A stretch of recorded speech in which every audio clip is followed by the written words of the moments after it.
Today I'm gonna teach you how to impossible late flip. Let's get it.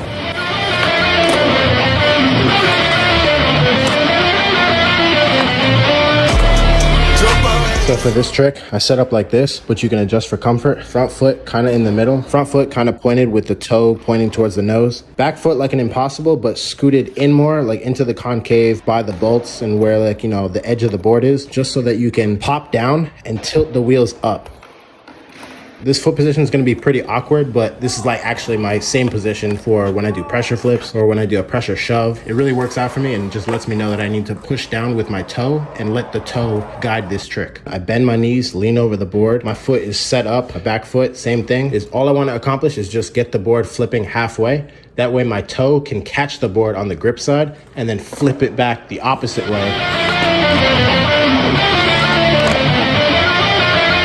So I get on the board, bend my knees, lean over the board, pop down on the tail to get the wheels up. Once that happens, my front foot comes straight up. Pull it straight up. You pull your foot straight up, and then it completes the rest of the 360 and the flip, and then you just land. I remember learning this trick back in 2020, and the person that taught me this literally just said, pop down, scoop, and then pull your foot straight up. And I didn't really believe him, and then I landed it like probably 30 minutes later. Now, like, you can do it like Mike Moe, where it just looks more impossible, and then he flicks kind of like out, like after the impossible is kind of done.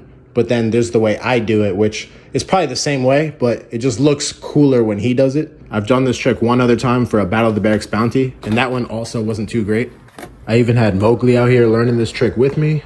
Hopefully sometime soon. You don't need to do the whole rotation of the impossible. It's really like a pressure flip more so than an impossible. And that's a hot take, but I had the same trouble with learning feather flips. And the moment I stopped thinking of it like an impossible and more like a pressure flip, I got it literally 30 minutes later. So Ricky, you're a seasoned veteran at this trick. Do you have any tips? Yeah, so I think there's a few ways that you can think about the trick. But what helped me was really, I'm just thinking about is like the board is gonna do an impossible and I want it to just be on its original trajectory.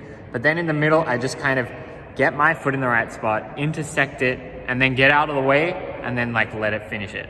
Because people could say like, oh, it's going half and then you're doing like a half varial flip or whatever. Like, I don't wanna think about it like that. I don't wanna just think about it. It's doing an impossible and I'm just intersecting with a little bit of a whoop of my foot and then doing it all the way. And I think a common problem that people do is they really try to kick with their whole leg. They have to go boom, but you really just want to like finesse, like just the ankle, just flick it, stay out of the way, and then boom, let it go down. Boom. I think I agree. I think I've been using that same tip, and it's really just your ankle. It's not your whole foot. It's actually easier. Like, I mean, a lot of people don't want to hear you say it's a lot easier than you think it is, but it ends up being a lot easier. It like flows once you figure it out. It's like, it makes sense, you know? Yeah.